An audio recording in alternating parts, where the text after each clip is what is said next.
Venice is located in northeastern Italy, spread across more than 100 small islands connected by canals and bridges. We arrived by train, and instead of staying directly on the main island, we based ourselves in Mestre, the mainland area connected to Venice by train and bus. The area is much quieter, a lot more affordable, and gave us a nice break from the nonstop crowds and tourist prices. Our apartment there was cute and surprisingly spacious by European standards. We had a few minor hiccups during the stay, but overall it was comfortable and worked really well as a home base. It was conveniently close to a bus stop, making it easy to hop over to Venice for exploring. Venice is one of the most unique cities in the world, a place with no cars, no scooters, and no roads in the traditional sense. Just canals, boats, winding alleys, and endless charm. And we were definitely charmed. Venice is one of those places that almost doesn't feel real until you see it with your own eyes. Sitting in the Venetian lagoon, the colorful buildings and unique architecture are connected only by canals and narrow pedestrian alleyways.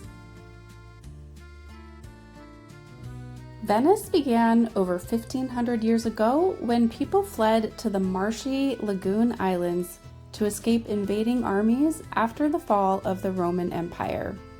What started as a place of refuge eventually grew into one of the most powerful and wealthy trading cities in Europe.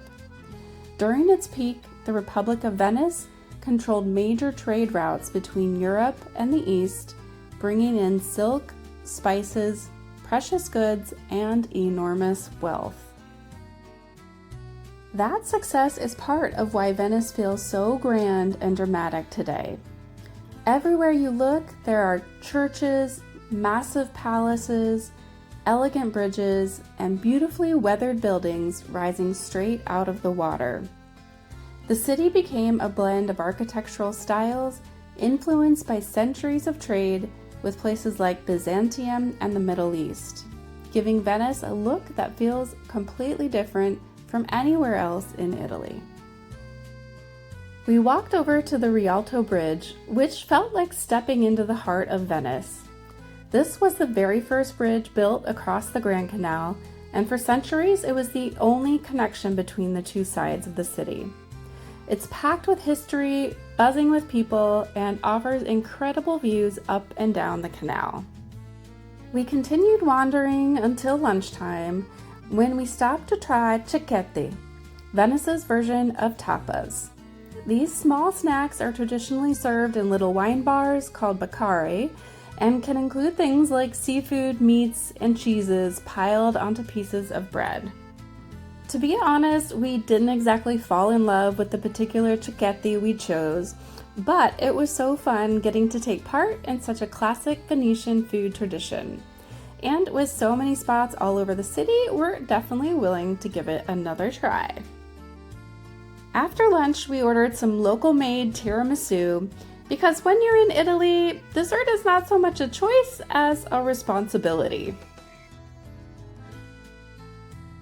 One of the wildest things about Venice is that the entire city was built on wooden piles driven deep into the clay beneath the lagoon. Millions of timber supports still hold the city up today. Because the wood remains underwater without oxygen exposure, it doesn't rot the way you might expect. And then there are the gondolas, probably the most iconic symbol of Venice. Today there are only a few hundred licensed gondoliers left. Every gondola is painted black, a rule that dates back centuries when the government tried to stop wealthy Venetians from competing with overly extravagant decorations. Venice is also known for getting lost, and honestly, that's part of the magic. Some of the best moments happen when you wander away from the busiest tourist areas. We stumbled on Libreria Acqua Alta, one of the most beautiful and unique bookstores in Venice, where the books are stacked inside gondolas, bathtubs, and old boats to help protect them from flooding. It's quirky, chaotic, and somehow perfectly Venetian.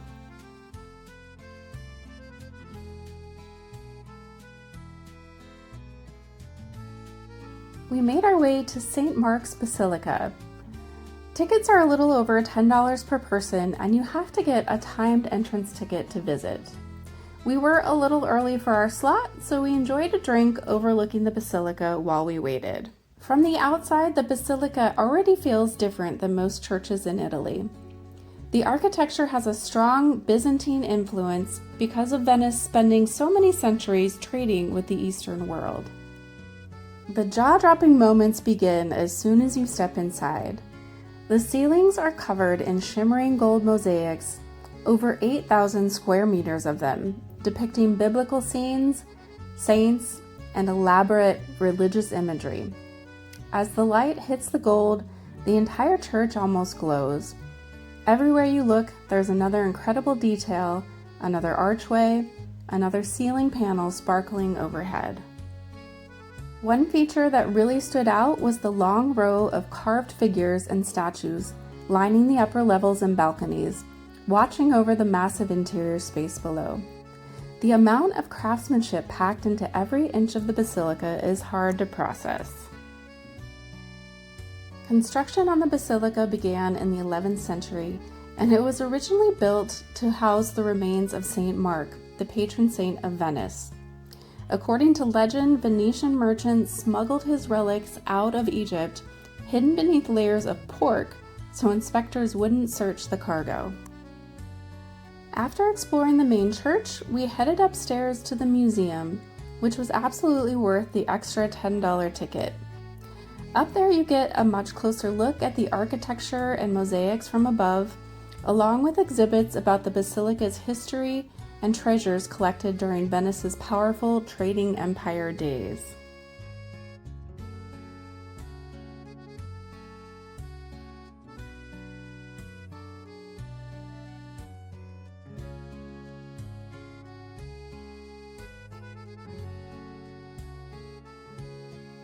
The museum is also home to the original Horses of St. Mark, the famous bronze horses that stood outside overlooking the square.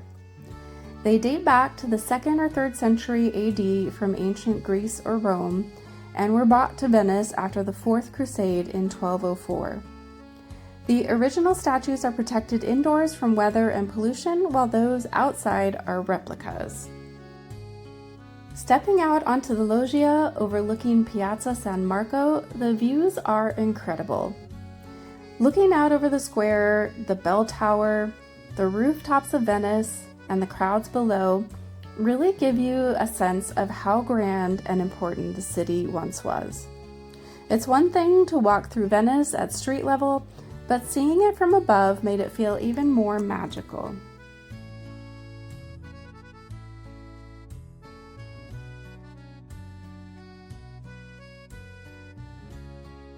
We made our way back downstairs, through the piazza, and past the magnificent Doge's Palace, the former political heart of the Venetian Republic. From there, we walked over to the nearby Bridge of Sighs, one of Venice's most famous landmarks. The bridge connects the Doge's Palace to the old prison, and prisoners would cross it on their way to their cells after sentencing. Legend says it got its name from the sighs of those prisoners catching their last glimpse of beautiful Venice. It's been raining pretty much nonstop for 2.5 days here, so we finally got a little sun and we are headed out to explore. We wandered the streets of Mestre, the quieter mainland side of Venice. It has its own local charm with pedestrian plazas, cafes spilling out onto the sidewalks, neighborhood churches, and a much more everyday Italian feel compared to the busy crowds on the island. Eventually, we found our way to the old clock tower in the main square, and we were pleasantly surprised to find out it was free to enter. We climbed to the top where it was really interesting to see the backside of the clock face up close. From the top, we also had a lovely view overlooking the plaza below. Afterwards, we sat outside, grabbed a drink, and just soaked in the sunshine. Now that we were sufficiently warmed up, it seemed only appropriate to make up for the 2 full days of lost gelato time. We continued wandering through the area, taking in the interesting architecture and beautiful parks, until we came to Duomo di San Lorenzo Martire, the main church in Mestre's historic center. It has a graceful neoclassical design with a bright interior and elegant artwork inside.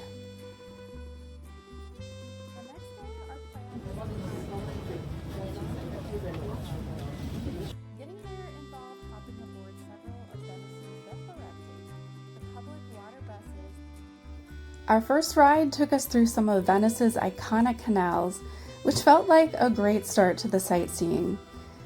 We were gliding past old palaces and churches, under impressive bridges, and past the waterfront waking up as we cruised by. Since each vaporetto ride costs about $10, we decided it made more sense to buy the 24-hour transit pass for about $28. It covered all our ferry rides for the day, plus local buses and trains. Even arriving around 9 a.m., we were greeted by quite a long line for the ferry to Burano. Fortunately, everyone squeezed on board and we cruised about 40 minutes before arriving at the island of Burano. As soon as we stepped off the ferry in Burano, it felt like we had walked into a painting. Burano is a small fishing island in the Venetian lagoon and is famous for one thing above all else: color.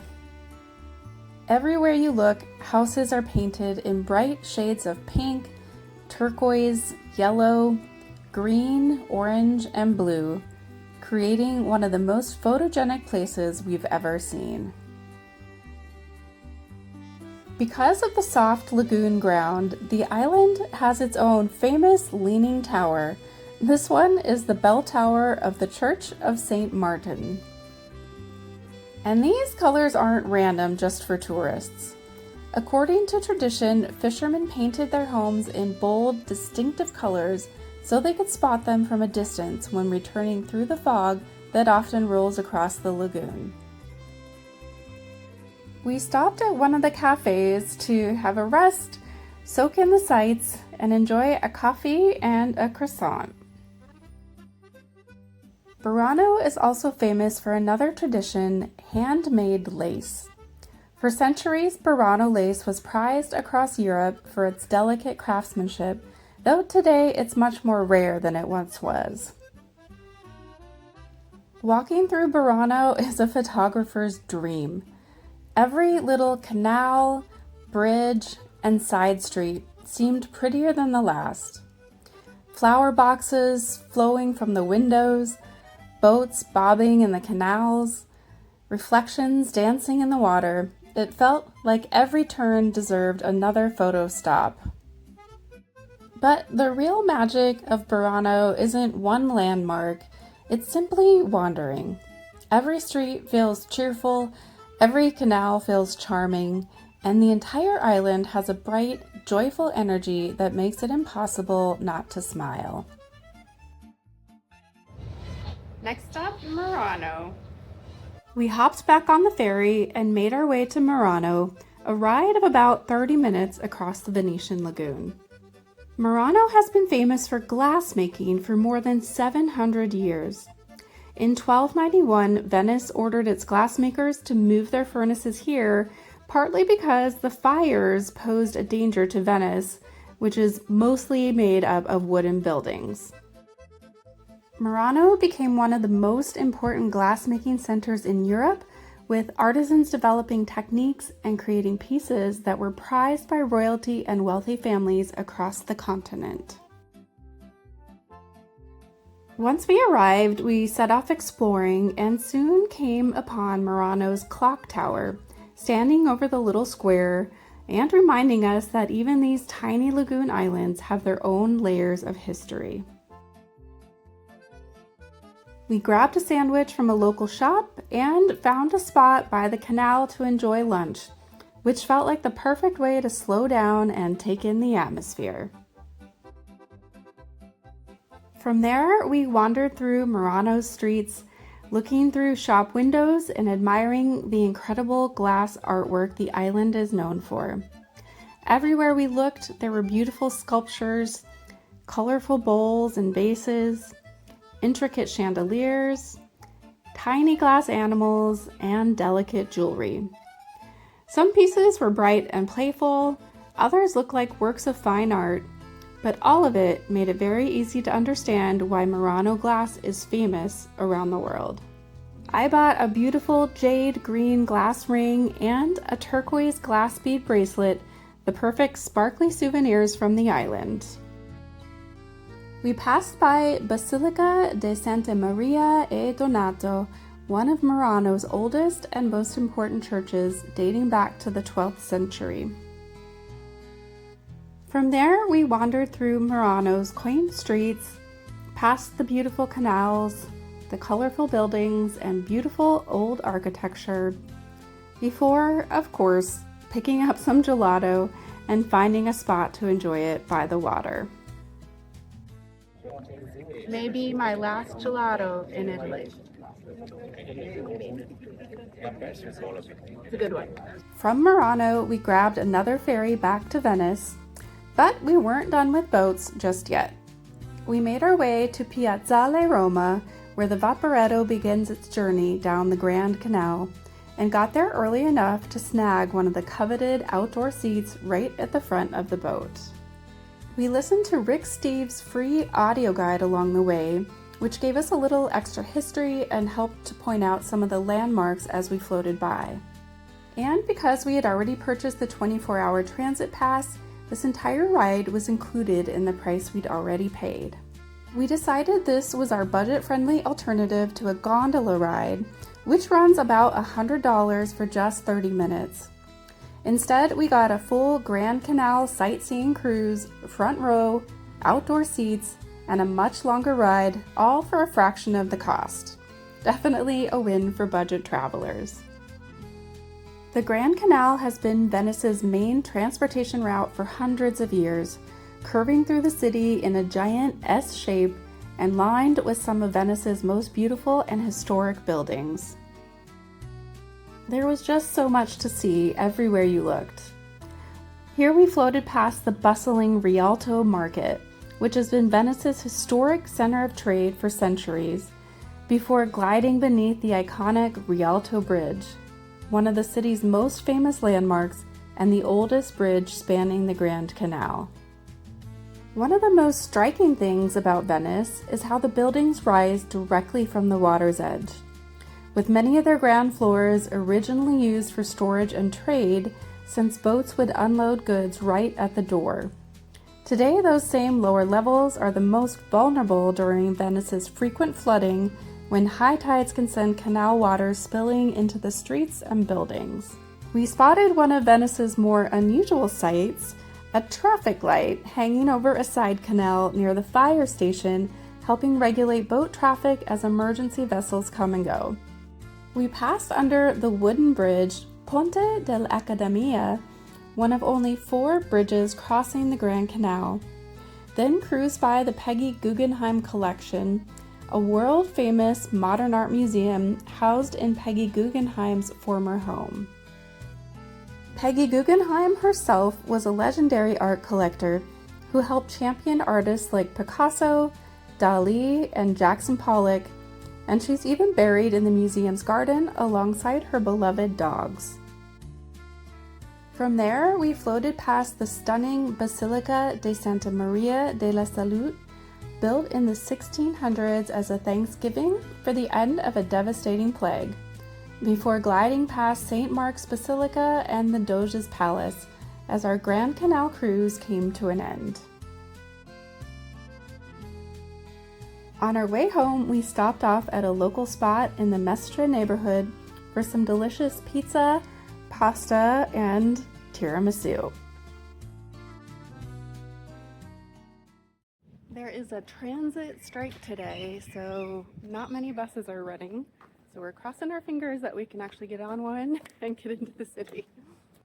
There was one bus line running, so we were lucky to catch it, though as expected, it was pretty packed. We headed into Venice for our last day of exploring, and we just couldn't get enough of the beautiful canals, colorful buildings, and unique charm of this city. But as magical as Venice feels to visitors, life here comes with plenty of challenges for the people who actually call it home. Beyond rising housing costs, residents also deal with frequent flooding, the logistical and financial challenges of moving everything by boat, including everyday household items, and the pressures of over-tourism in a city that welcomes millions of visitors each year.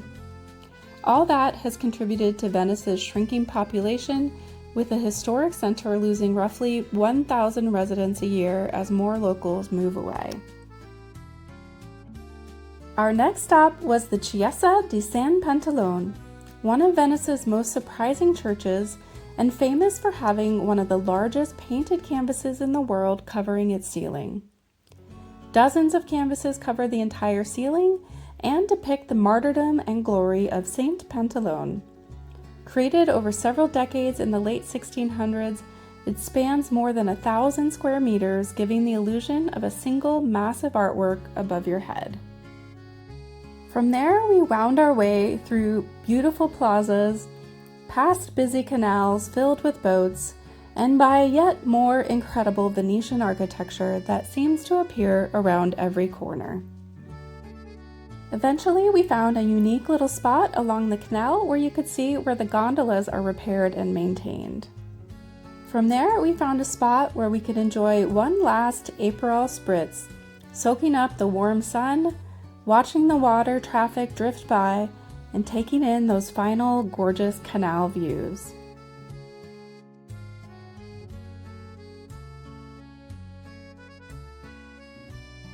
We also stopped to admire the beautiful spiral staircase at Scala Contarini del Bovolo, a hidden gem tucked away in Venice.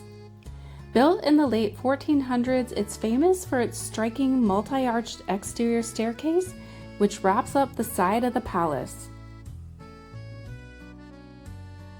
Not far from there, we stepped inside the stunning ex-Teatro Italia, possibly the most elegant grocery store we've ever seen. Once a grand theater built in the early 1900s, it's been beautifully preserved and refurbished with soaring ceilings, ornate details, and even original frescoes still visible above the aisles. For our last meal in Venice, we headed to Del Moro's, a tiny, no-frills pasta spot that's become famous for quick, made-to-order takeaway pasta served right in the heart of the city. The line was long when we arrived, but it moved quickly thanks to their efficient setup and constant flow of fresh orders being prepared right in front of you. We ordered the carbonara and the mortadella pasta, figuring we'd get to try a couple different dishes. But when they handed them over, we quickly realized we had underestimated the portion sizes because they were huge. Both dishes were delicious, rich, fresh, and exactly what you want from a quick pasta stop in Italy. It was the perfect way to end a magical stay in Venice.